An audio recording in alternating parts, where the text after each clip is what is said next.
On n'est pas tout à fait à l'heure des vacances. Non, pas tout à fait. Il y a encore ce match à Reims où on a envie de finir en beauté, finir de la plus belle des manières avec une victoire. Et personnellement, il y a encore le petit stage avec l'équipe de France. Tu parles du dernier match à Reims, c'est aussi un challenge de plus que tu peux te fixer, marquer un peu plus de buts.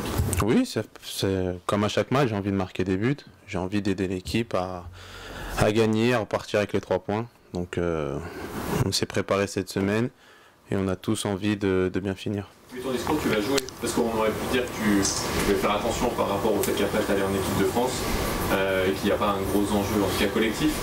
Mais pourquoi tu as envie de jouer et tu vas jouer? En tout cas, le coach m'a pas fait part d'une volonté de me mettre sur le banc ou quoi que ce soit. Donc après, je postule pour être titulaire. Oui, après, c'est le coach qui décidera, mais je ne crois pas qu'il pense faire tourner. En plus, tu as 2 buts d'atteindre 50 en 2 saisons de Ligue 1. C'est quand même un chiffre incroyable. J'imagine que ça, tu penses depuis un moment aussi?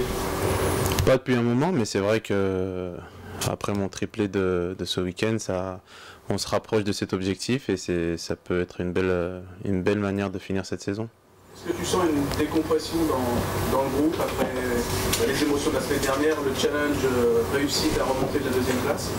Comment vous abordez cette semaine et comment s'est passée cette semaine et ce match finalement? Le match, il s'est très bien passé. Et cette semaine, on a senti une décompression de la part de tout le groupe.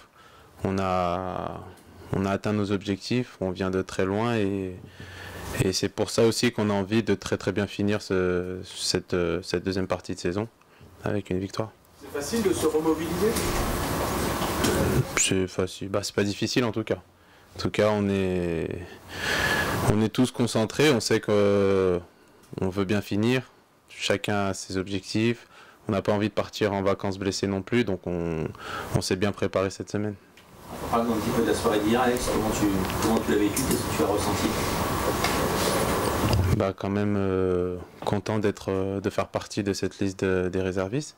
Donc je vais profiter, participer avec les joueurs qui seront présents, les 30 meilleurs Français.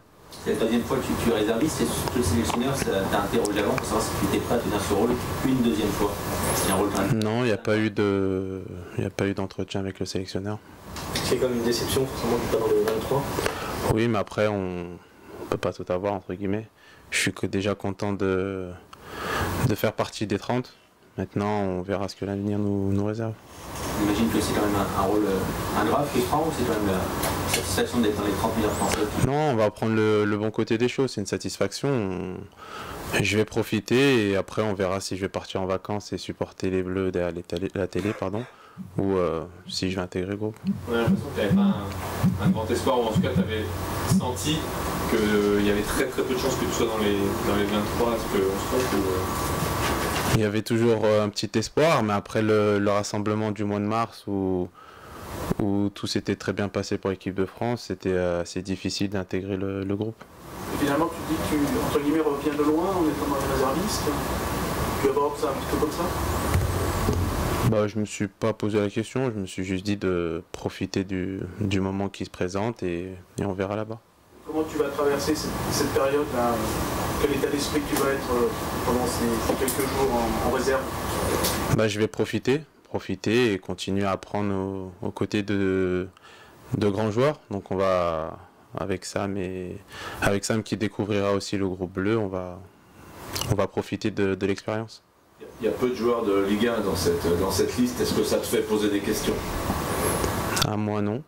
Faut les poser au sélectionneur. Non, mais même sur ton avenir, peut-être aussi. Non, je suis pas encore vraiment concentré sur mon avenir. La fin de saison sera peut-être plus longue que prévu, que ce que j'avais imaginé, donc ça va retarder l'échéance pour la réflexion. Hormis évidemment le début de saison et les quelques mois, on a quand même l'impression que sur les 2 dernières saisons, encore une fois hormis ça, tu ne pouvais pas faire grand chose de plus en termes de buts, en termes de jeu, de progression. Oui, j'ai donné mon maximum, même pendant les 6 mois qui ont été difficiles, j'ai essayé de faire du mieux que je pouvais. Maintenant, Je finis cette saison sans regret, on va dire. C'est un avantage de jouer un match sans pression, un dernier match sans pression. Oui, c'est toujours mieux de le jouer sans pression en étant sûr d'être deuxième plutôt que de savoir qu'il y a un résultat à faire. Et d'arbitrer la descente en Ligue 2 entre Toulouse, Reims, Ajaccio. Entre guillemets, on a tous nos problèmes. Après, nous on va jouer, on va pas penser au fait que si on gagne, ça va permettre de sauver notre équipe ou on va laisser Reims gagner. Nous, on va jouer pour s'occuper de nous, de notre classement, de notre deuxième place, bien terminer l'année pour nous, le club et les supporters.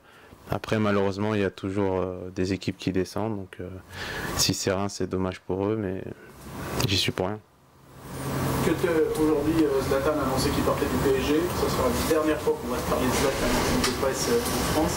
Qu'est-ce qui te laisse comme impression sur ces 4 ans? Que c'est un très grand joueur, qu'on a eu la chance de côtoyer, mais de voir chaque semaine ce qu'il pouvait faire sur le terrain de Ligue 1. Mais maintenant, ça va être, je pense, un nouveau cycle pour lui dans son prochain club. Le coach a annoncé que Nabil Fekir va être titulaire demain. Je trouve intéressant de le retrouver à tes côtés, de rejouer avec lui. C'est toujours plaisant de jouer avec Nabil, mais c'est pas que lui dans l'équipe. Mais c'est vrai que Nabil, c'est un bon joueur et ça lui fera du bien d'avoir plus de temps de jeu. Tu dis que pour l'instant, pour ton avenir, il n'y a toujours pas de réflexion de tête, il n'y a rien d'arrêté. Qu'est-ce qui pourrait justement te décider à rester, pourquoi pas une saison de plus à l'heure? Qu'est-ce qui pourrait faire que la balance penche à ce moment-là? Je l'ai dit, je répondrai à ces questions. Je réfléchirai surtout à ces questions après le stage de l'équipe de France. Donc là, je préfère pas me poser trop de questions pour pas m'embêter avec ça. Tu as des regrets sur cette saison, malgré tout? J'aurais aimé que le début de saison se passe différemment, mais maintenant, on va dire que ça m'a permis d'avancer, et peut-être qu'avec un meilleur début de saison, j'aurais peut-être pas fait une deuxième partie aussi bonne. Donc, pour moi, ça fait partie de ma saison et je vais apprendre avec ça. Est-ce que tu as l'impression d'avoir élargi ton registre cette saison en montrant que tu pouvais être décisif, et en te montrant à toi que tu pouvais être décisif à la pointe d'un 4-3-3 alors qu'on avait déjà vu que tu étais à l'aise d'un 4-4-2, mais on pensait que ce serait peut-être plus dur pour toi à la pointe du 4-3-3?